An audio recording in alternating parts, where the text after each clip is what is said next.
Ali di sini bilang pada malam Selasa persis seperti malam hari ini. Kita malam Selasa malam hari ini pembukaan Syahrul Ramadan tahun 1325 Hijriah, sekarang 1445, berarti 120 tahun yang lalu beliau ngomong. Beliau bicara, lihat ucapan yang ikhlas keluar dari dalam lubuk hati dan tulus, enggak bakal ada habisnya, enggak bakal sirna. 120 tahun yang lalu beliau ucapkan dan kita masih mendengarnya sampai sekarang. Subhanallah. Suaranya menembus waktu. Suaranya menembus tempat. Beliau di Seoul. Itu waktu mungkin ketika berbicara di hadapan murid-muridnya yang hadir enggak banyak, hanya puluhan orang. Tetapi saat ini kitab ini dibaca di berbagai tempat, di berbagai penjuru negeri, ya, oleh puluhan, didengar oleh puluhan, ratusan, ribuan orang di setiap majelis. Lebih dari 120 tahun yang lalu beliau berbicara, tapi menembus waktu, menembus tempat. Karena keikhlasan, ketulusan diabadikan oleh Allah Subhanahu wa Ta'ala.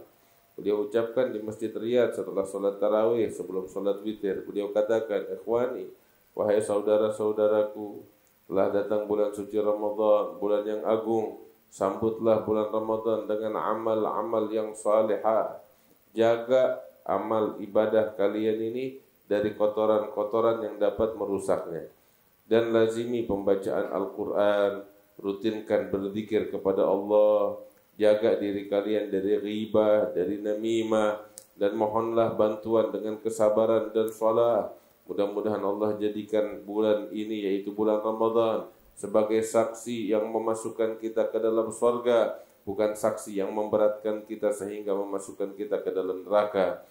Mudah-mudahan Allah memberikan taufik kepada kita sekalian sehingga kita bisa meraih rahasia-rahasia Allah yang diturunkan di bulan Ramadan yang agung ini, dan Allah jadikan kita mendapatkan bagian besar dari karunia yang diturunkan di bulan ini, dan mudah-mudahan Allah mengembalikan kita lagi kepada bulan Ramadan yang semacam ini di tahun-tahun yang akan datang.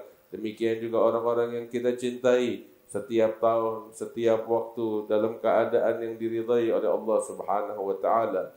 Syukurlah kepada Allah tatkala Allah mengabadikan kalian, memberikan panjang umur kepada kalian hingga kita bisa mendapatkan bulan yang agung ini, bulan suci Ramadan tahun ini. Berapa banyak orang yang kita kenal dari saudara-saudara kita, orang-orang beriman. Mereka bersama kita tahun lalu di bulan suci Ramadan. Akan tetapi enggak datang bulan Ramadan tahun ini, melainkan kematian telah menjemputnya dan telah masuk ke dalam lubang kubur. Allah disebutkan ma madafat wal mu'ammalu ghaib walaka sa'a allati anta fiha. Yang telah lalu telah berlalu, enggak bisa kita raih kembali. Wal mu'ammalu ghaib, yang akan datang bukan di tangan kita. Yang kamu punya adalah saat ini, saat di mana kamu hidup, saat di mana kamu bernafas, saat ini, itulah yang kamu miliki. Karena itu, ighnamu sa'at lailikum wa naharikum, manfaatkanlah, raihlah daripada waktu-waktu dari malam-malam kalian, siang kalian di bulan suci Ramadan.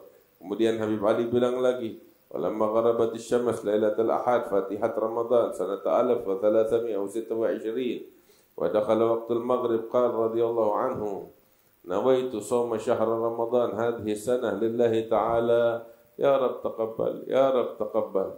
Habib Ali bilang itu waktu masuk maghrib tuh daripada bulan Ramadan, beliau bilang, ayo sama-sama ikutin kita niat seperti yang diniatkan Habib Ali. Nawaitu sauma syahr Ramadan hadhihi sanati lillahi ta'ala ya Rabb taqabbal ya Rabb taqabbal. Mudah-mudahan diterima oleh Allah Subhanahu wa Ta'ala.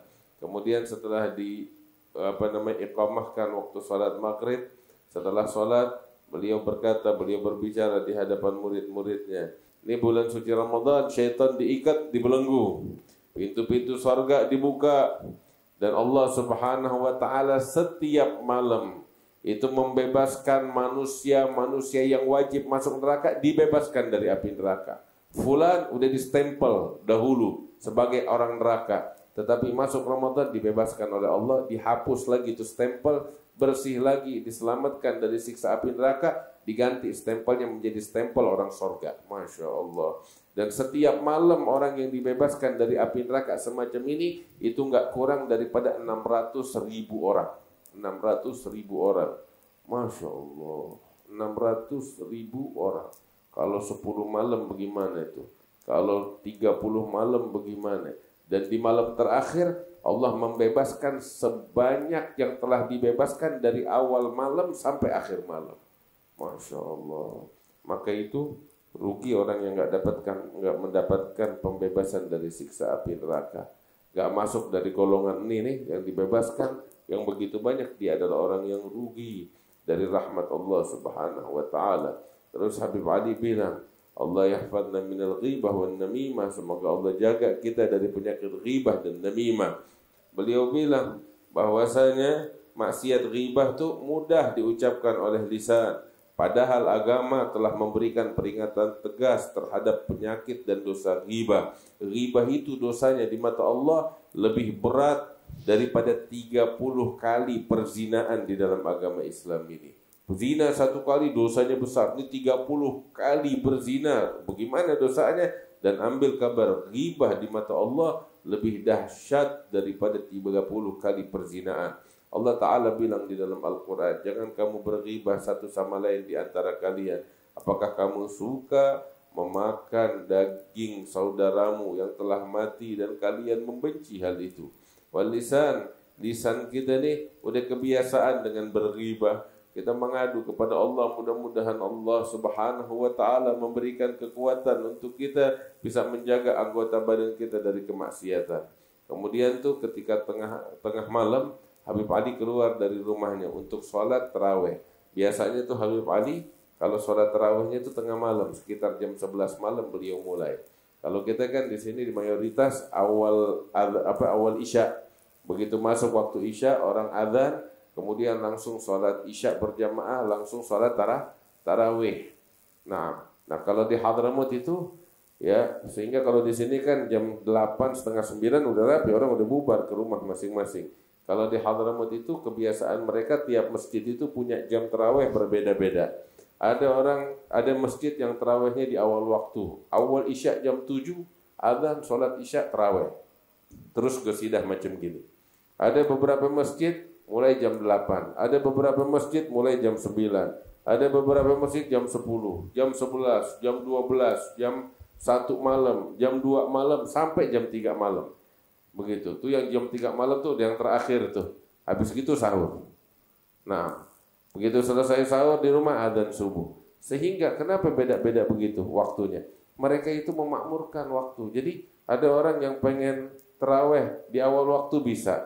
Yang ingin tarawih di tengah waktu ada di masjid. Semuanya itu di setiap saat. Bahkan orang yang mau pindah-pindah untuk tarawih, dia mau tarawih jam 7 sampai jam 8 selesai. Begitu selesai pindah ke masjid yang jam 8. Selesai masjid yang 8 pindah ke jam 9. Satu malam suntuk dia bisa 100-200 rakaat dia sholat tarawih. Masya Allah. Orang pada ngeributin, tarawih ini berapa rakaat? 8 rakaat atau 20 rakaat? Kalau di Hadramut tentu mau sholat 100 rakaat tarawih boleh. Nggak tanggung-tanggung. Dari masjid ke masjid. Dan kita lihat dengan mata kepala kita. Sosok seperti guru kita Habib Salim bin Abdullah bin Umar Syatiri. Orang tua udah sepuh, jalan tuh masih dibopong, pakai kursi roda. Tetapi kalau udah masuk Ramadan, paling semangatnya orang. Syekhana Al-Habib Masyhur, Syekhana Al-Habib Abdullah bin Muhammad bin Syahabuddin. Begitu semuanya, Syekhana Al-Habib Umar. Kalau udah masuk Ramadan, yang muda kalah sama mereka. Itu Habib Salim Syatiri, sholat tarawih di Rubat, di Masjid Babutain. Habis gitu pindah ke Ba'alawi. Habis gitu kita dapetin di Masjidil Mahbar. Syekhana Al-Habib Masyhur juga begitu. Di Masjid Ba'alawi ada, di Masjidil Mahbar ada, di Masjid Jami' Tarim ada. Itu Jami' Tarim jam 2 malam sholatnya. Di Masjidil Segaf juga tengah malam macam begitu. Itu sholatnya. Syekhana Al-Habib Umar tuh kalau di Darul Mustafa sholat di awal waktu. Tetapi tarawihnya baca 2 juz dari Al-Quran. 2 juz dari Al-Quran. Kita kan wadduha ke bawah. Gitu, ini di Darul Mustafa 2 juz dari Al-Quran sehingga malam 17 tuh khatam Quran dalam sholatul tarawih. Wah, begini mereka. Nah, Habib Ali Habsyi sholat tarawihnya di yang jam 11 malam, setengah 12. Ya, setengah 12. Nah itu di Masjid Riyadh yang ikut hadir sholat sama Habib Ali Habsyi itu ramai. Padahal Habib Ali kalau sholat tarawihnya itu dia nggak baca wadduha kayak kita nih. Apa yang dibaca? Beliau baca 10 juz dari Al-Quran. Jadi tiap satu rakaat itu setengah juz. Salam dapat satu juz. 10 kali salam atau 20 rakaat dapat 10 juz dari Al-Quran. Tiap 3 malam hatam Quran dalam sholat tarawih. Masya Allah. Nah, kalau kita tuh masjidnya kayak begitu gimana? Sepi, di demo, lame banget, nggak ada orang yang sembahyang di situ. Ya sebenarnya ente nggak mau sembahyang lama bisa pindah masjid yang lain, apa susahnya? Ya kan? Wahadal Habib Ali Habsyi yang menarik tahu apa? Itu masjidnya ramai sampai keluar. Dan saf paling belakang bocah anak kecil pada sholat dengan khusyuk. Kalau kita kan tarawih yang paling ribut anak-anak. Nah ini paling belakang, di saf paling belakang tuh anak-anak kecil bocah semuanya khusyuk dengerin bacaannya Habib Ali bin Muhammad al-Habsyi. Bagaimana enggak bacaan yang keluar dari dalam hati? Bacaannya Habib Ali bin Muhammad bin Hasan al-Habsyi radhiyallahu taala anhu wa arda.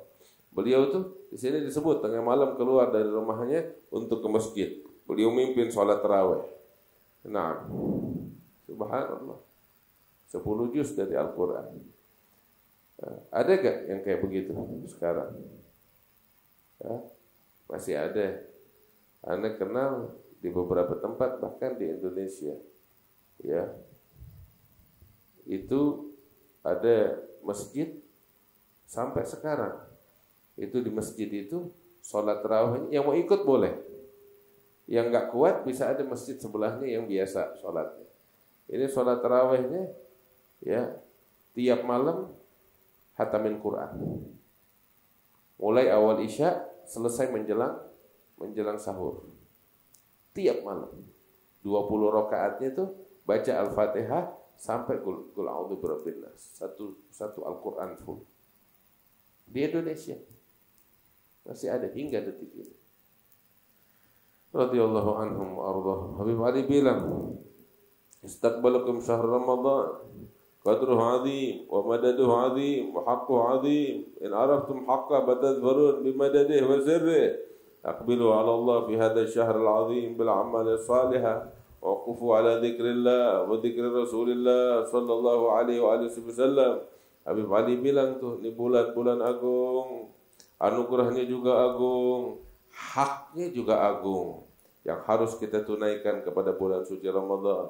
Kalau kita tunaikan haknya, maka anugerah akan diberikan oleh Allah Subhanahu wa taala. Karena itu sungguh-sungguhlah mengejar ridha Allah di bulan yang agung ini dengan melakukan amal ibadah yang saleh, fokus di dalam berzikir kepada Allah dan mengingat Rasulullah sallallahu alaihi wasallam dengan salawat atas beliau. Fokus di dalam membaca Al-Qur'an. Jangan sampai kita riya, kita bangga dengan diri kita, dengan sum'ah pengen didengar dan pengen dilihat. Ikhlaslah di dalam beramal, sehingga mintalah kepada Allah agar Allah menerima amal ibadah kita, dan jaga diri kita tuh dari melakukan hal-hal yang diharamkan oleh Allah Ta'ala. Mata jaga dari melihat yang diharamkan oleh Allah, telinga jaga dari hal yang diharamkan oleh Allah, tangan jaga jangan sampai menjamah yang haram, kaki jaga jangan sampai melangkah ke tempat yang haram, perut jaga jangan sampai makan makanan yang haram. Setelah itu semua ambillah ini anugerah besar daripada bulan suci Ramadan ini, keuntungan yang besar, keuntungan abadi dari Allah Subhanahu wa taala. Mudah-mudahan Allah kabulin hajat-hajat kita ya Rabbal Alamin wa ya Ajwadal Ajwadin wa ya Rahimal Masakin.